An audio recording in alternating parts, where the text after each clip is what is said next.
obrigado por aceitar o nosso convite, candidato. Nós estamos aí há 10 dias, não é, do segundo turno das eleições, e o resultado das urnas no primeiro turno foi favorável, o senhor, primeiro lugar, mas em Campo Grande, Dourados, não é?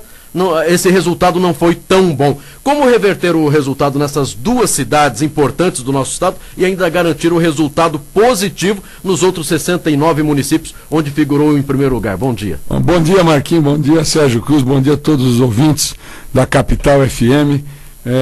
Uma alegria estar aqui novamente com vocês no Dia Mundial da Alimentação. Segundo a ONU, 22 milhões de pessoas saíram abaixo da linha, saíram dessa situação calamitosa, dessa situação abaixo da linha de pobreza. Então hoje é um dia muito importante. 22 milhões foi exatamente o que a Dilma incluiu socialmente agora ao longo desses 4 anos.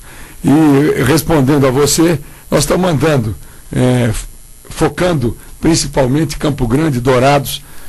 Acho que a campanha agora tomou corpo, nós estamos andando nos bairros, Dourados também, o pessoal mobilizado, o PT, os partidos aliados, o PSOL também, agora como vindo para a nossa campanha, o Alcides Bernal do PP também ontem deu o ok, vai nos apoiar, portanto, uma linha de coerência que nós seguimos desde o princípio, ao contrário do outro lado que juntou tudo aquilo que ele questionou ao longo da campanha de 2012 e 2014, e acho que os números são muito bons. A pesquisa Ibope agora indica um empate técnico muito parecido com o que está acontecendo na eleição para a presidência da República. E é trabalhar muito, rua, conversar com as pessoas. E evidentemente eu vou me deslocar a alguns municípios do interior, mas eu vou permanecer aqui na capital e atuando também em Dourados para exatamente ter números melhores que garantam a vitória agora no segundo turno ao governo do estado. Agora, senador, com esses novos apoios, alguma coisa será modificada na sua plataforma de governo para este segundo turno? Não, o PSOL, as propostas que o PSOL apresentou, todos nós concordamos que ele tem um foco muito grande nas políticas públicas para as mulheres, para os negros, para os índios, a demarcação de terras indígenas, a questão da agricultura familiar, são propostas muito compatíveis com aquilo que a gente falou ao longo da nossa campanha. E o Alcides Bernal está apresentando hoje também um elenco de propostas que evidentemente nós vamos discutir com ele e incorporar o nosso projeto, e sem dúvida nenhuma são propostas muito bem-vindas. Eu acho que no diálogo e dentro do nosso campo, quer dizer que agora está provado que o novo somos nós, porque essa política aí responsável pela saúde, pelo caos da saúde, por essas dificuldades todas de segurança pública, essa política está do outro lado. Senador, entrou em recesso, a questão da solução da aquisição das terras indígenas na região de Sidrolândia e tal. O governo avançou, recuou e entrou a campanha eleitoral e parou. Como é que o senhor vai tratar desse assunto, se for eleito? Como você vai tratar desse assunto? Vai tratar imediatamente após? Vai continuar as tratativas que haviam? Vai reformular? Como é que vai ser a questão indígena no início do seu governo? Sérgio, eu, com todo respeito, se alguém trabalhou forte nesse assunto, fui eu. Você me acompanha, você é um militante dessa causa também, Nós estamos por um triz de resolver essa questão.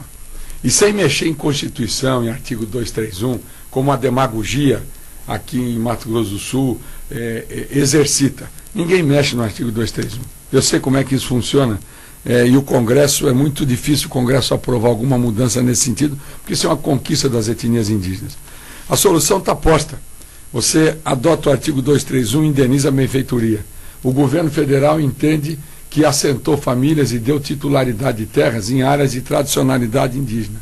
Então, dentro dessa excepcionalidade, você, pela Constituição, paga a benfeitoria e, admitindo a titularidade de terras que tem tradição indígena, o governo federal indeniza a terra nua. É uma solução inteligente, criativa, vai ser adotada em outros estados. O governo federal já colocou 80 milhões de reais na mesa. Os produtores lá da Buritis dizem que aquela região toda, o valor é 124, e o governo federal propôs o seguinte: vamos chamar um perito judicial, ele avalia o número que ele avaliar entre 80 e 124, nós pagamos. Por que não fechou? Porque uma minoria quis usar isso politicamente na eleição, para satanizar índio, para satanizar produtor, e não é por aí. Nós temos que acabar com esses conflitos, e a Buritis vai ser um marco, principalmente na demarcação de terras indígenas em Mato Grosso do Sul, e o início da paz no campo, preservando as nossas etnias e dando tranquilidade para quem produz. Quer dizer que não vai ser necessária a intervenção do governo estadual. Quer dizer, a própria solução encaminhada pela União, essa vai ser... Não, o governo do Estado ele tem um papel importante, porque o governo do Estado ele funciona como indutor, como catalisador, igual a reforma agrária. O governo do Estado ele não pode tomar partido político ou partidário, ele tem que tratar isso como uma questão de Estado e de interesse do Mato Grosso do Sul. Então, o governo estadual ele é protagonista nesse processo, ele é avalista dessa negociação, ele atua numa série de frentes para chegar a esse acordo entre governo federal, produtores e etnias indígenas. Isso é uma coisa absolutamente imprescindível, e o governo do Estado é sim o grande agente interessado para resolver de uma vez por todas esse assunto. Senador, uma polêmica desse segundo turno foi a questão do gás, do gás natural, dos impostos do gás natural. A gente sabe que esse é um problema que se arrasta desde a posse do Putinelli, e que não é só São Paulo que pleiteia esse ICMS, tem São Paulo, tem o Rio Grande do Sul, que o governador é do seu partido, tem Santa Catarina e tal.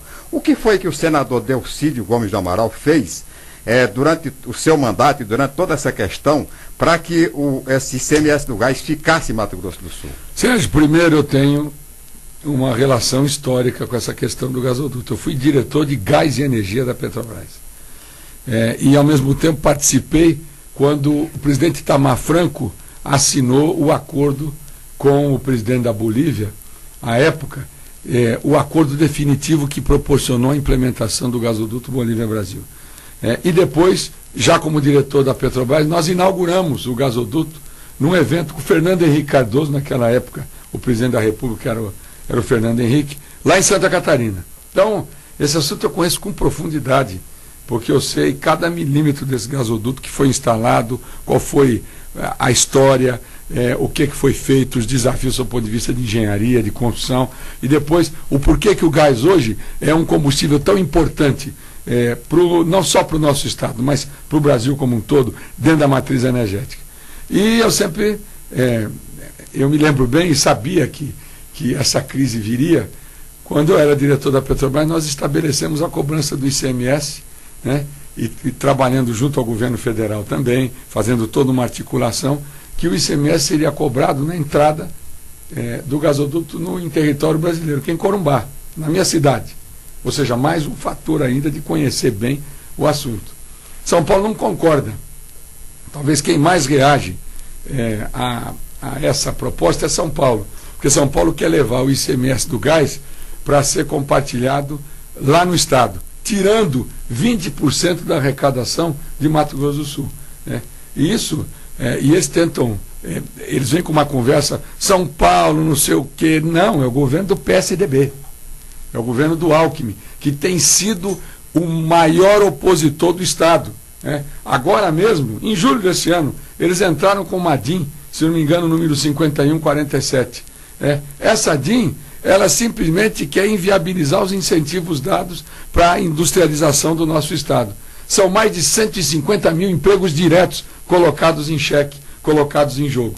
E eu falo isso com autoridade, porque eu fui presidente da Comissão de Assuntos Econômicos.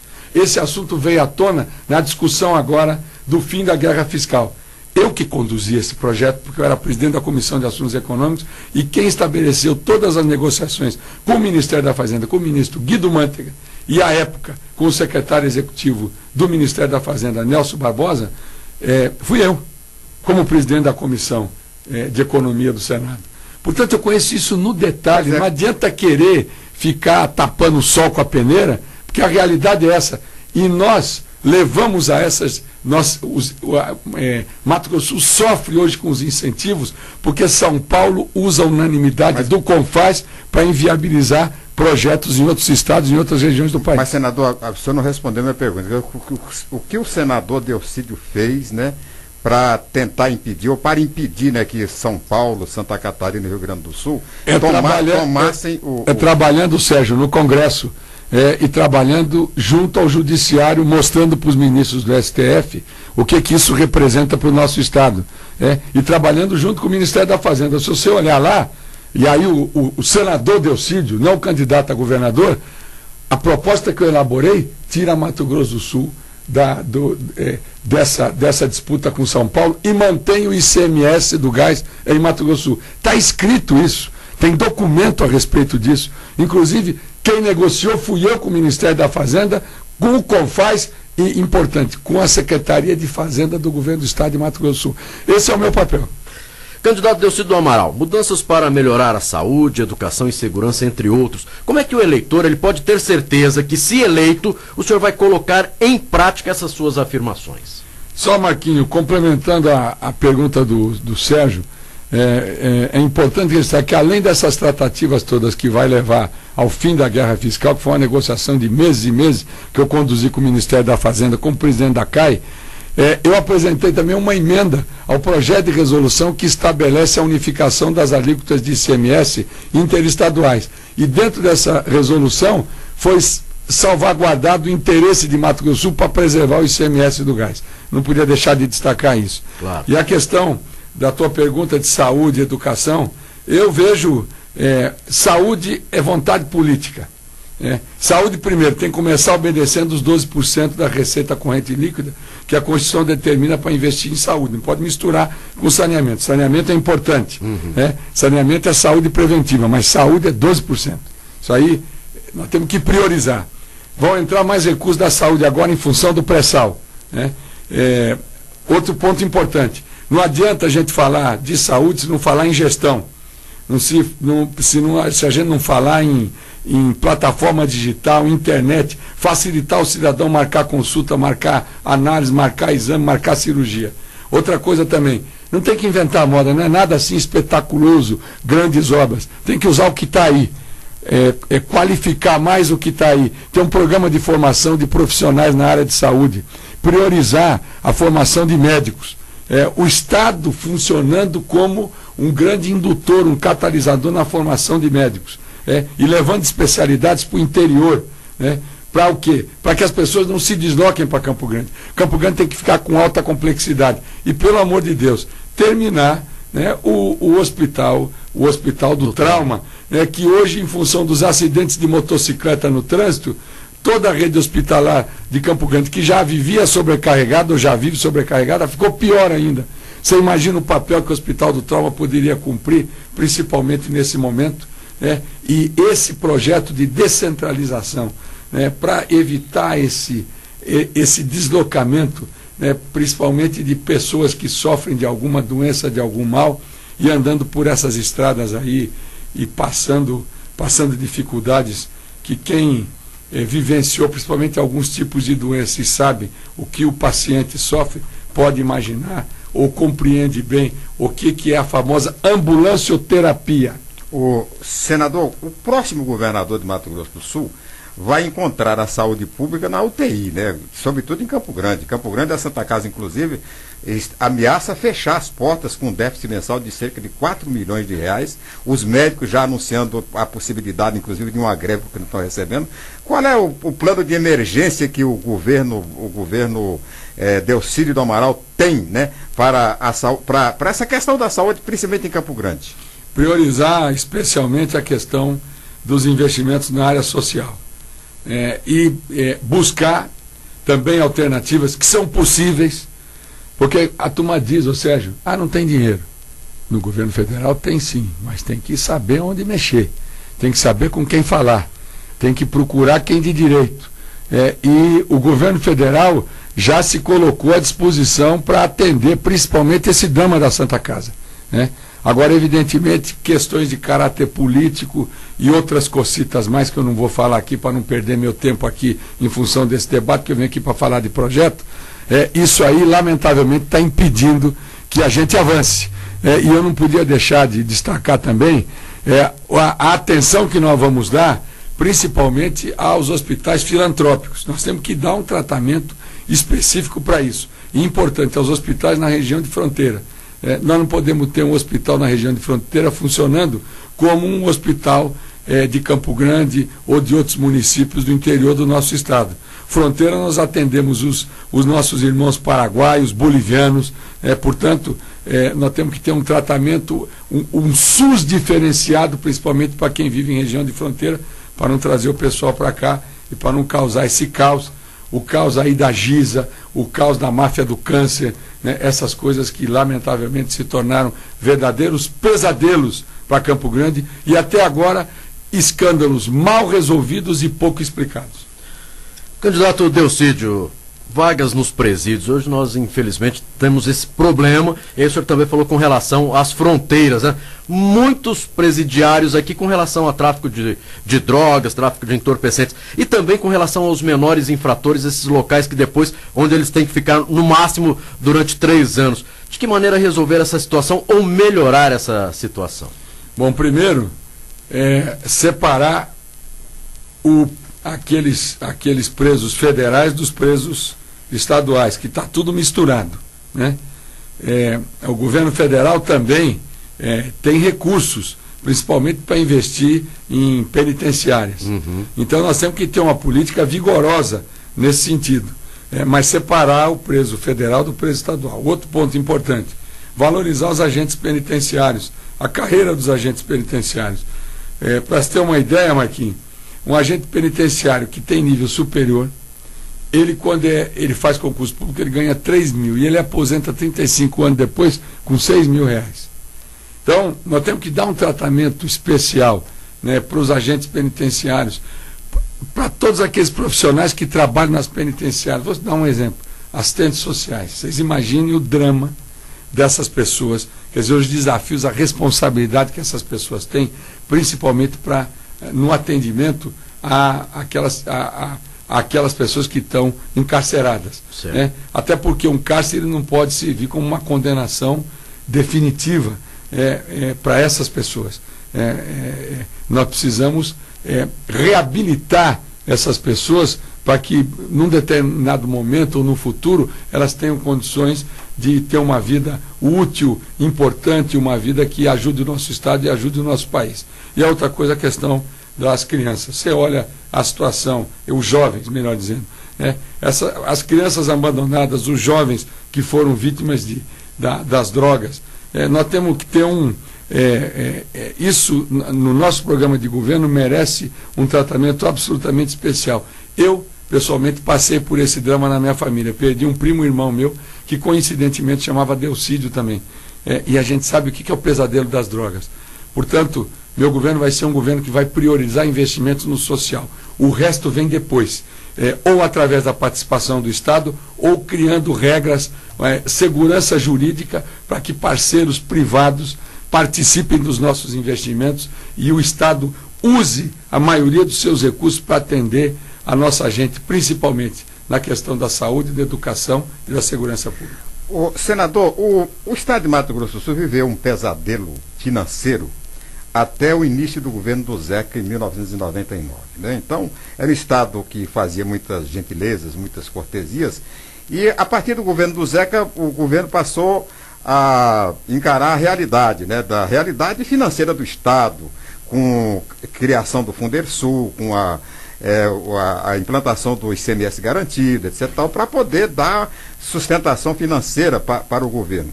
Agora, nessa campanha, não só o seu programa, mas o programa de outro, do seu concorrente, fala, por exemplo, em acabar com o ICMS garantido, o seu programa fala de parcelar o IPVA em 10 meses, em reduzir o ICMS para certas camadas de energia elétrica e tal. O senhor não acha que o Mato Grosso do Sul corre o risco de voltar a 1998 se não se precaver? 98 nunca mais, Sérgio. O Zeca assumiu, tinha 4 folhas de salário atrasada. O Estado era um verdadeiro caos. E o Zeca é injustiçado, inclusive, porque dizem que ele deixou as finanças em desordem. Ele pegou as finanças de Mato Grosso do Sul em absoluta desordem. E eu sei as dificuldades que ele enfrentou para pagar em dia o funcionário. Veja só o servidor público, quando fala do governo Zeca, quais são as referências que ele tem. São as melhores possíveis. Quer dizer, o compromisso com aqueles que trabalham para prestar um bom serviço à nossa população. E aquilo que eu estou propondo são coisas absolutamente trabalhadas, sob o ponto de vista de números. Eu vou citar especificamente. O garantido eu não falei que eu ia acabar. Eu falei que eu vou acabar com o garantido para micro e pequenas empresas. Ou seja, as empresas do Simples. E esse cálculo já foi feito, inclusive, pelo atual governo. Então, eu não estou fazendo nada, não estou dizendo que vou acabar com o garantido, não. O garantido tem um papel muito importante na arrecadação. A questão, por exemplo, do ICMS, eu falei que chego a 14, também em cima dos números que nós já calculamos, que não causam impactos na arrecadação. Né? E, inclusive, me comprometendo a analisar com mais cuidado, pelo menos na questão dos transportes, em adotar para o transporte, especificamente, o ICMS do diesel em 12%. Mas sempre com muito cuidado. Energia é basicamente aplicado, nós vamos retirar o ICMS de consumidores até 200 kWh. De 200 kWh para cima, não. Né? Mais uma lição de casa que foi feita, e feita com muita responsabilidade. Eu não vou acabar com o Fundersul, como eu andei vendo em alguns discursos. Não vou colocar o Simples em 3.600.000. A minha proposta é de 2.520.000. Por quê? Porque eu estou fazendo as coisas consultando quem conhece as contas do Estado e não vou cometer nenhuma irresponsabilidade. E um outro ponto importante também, a renegociação da dívida do Estado, que é outro assunto que eu conheço bem. Como presidente da Comissão de Economia, dentro do bojo, dentro dessa discussão do ICMS, nós discutimos as dívidas do Estado. Agora, terminada a eleição, isso vai voltar novamente à pauta do Congresso Nacional. E Mato Grosso do Sul tem que mudar, tem que renegociar a sua dívida. O Estado que devia 5, 2, pagou 5 e deve 7, quer dizer, tem um serviço de dívida impagável. A partir do momento que você renegocia a dívida, ou com o governo federal, ou renegocia a dívida com bancos privados, ou bancos mesmo estatais, você vai dar um alongamento nessa dívida, vai sobrar mais dinheiro, você vai também ter condições de caixa muito melhores. E isso não vai demorar, porque se não vier essa renegociação da dívida, não só de Mato Grosso do Sul, mas dos estados todos, a Federação Brasileira quebra. São 8h02, né? Chegamos ao final. Só tem um ouvinte nosso preocupado. Fala pro senador falar um pouquinho mais longe do microfone, que a voz está rachando. Não é a voz que está rachando, não, é o senador que está ficando quase sem voz. É a rouquidão. É a rouquidão. O senhor termina o segundo turno com voz? Eu devo terminar, se Deus quiser. Mas é difícil. Todos os dias reuniões e viagens. Reunião, viagem, é discurso. Então, eu que já tenho problemas crônicos de garganta, aí a situação fica pior. Mas agradecer ainda aos ouvintes aí pela preocupação e já deixar aqui registrado. Quarta-feira nós gostaríamos de falar, mesmo por telefone, que nós sabemos da sua agenda, para fazer um balanço aí, por telefone desse segundo turno, encerrar aí o segundo turno aqui com o programa Tribuna Livre na FM Capital. Então gostaria que quarta-feira, pela manhã, mesmo por telefone, fizesse um balanço aqui. Com o maior prazer, Marquinho, com o maior prazer, Sérgio. Se eu puder, eu vou vir aqui pela manhã. E agora é rua, conversar com todo mundo. Acho que as coisas estão bem. Nós estamos aí com gente distribuída em todo o estado. E se Deus quiser, vamos fechar esse segundo turno fazendo a campanha que eu sempre fiz, limpa, do debate político, sem baixaria, sem ataques pessoais. Eu acho que é a campanha que efetivamente o povo quer ouvir. E se Deus quiser, dia 26 de outubro, vote 13 para presidente, vote 13 para governador.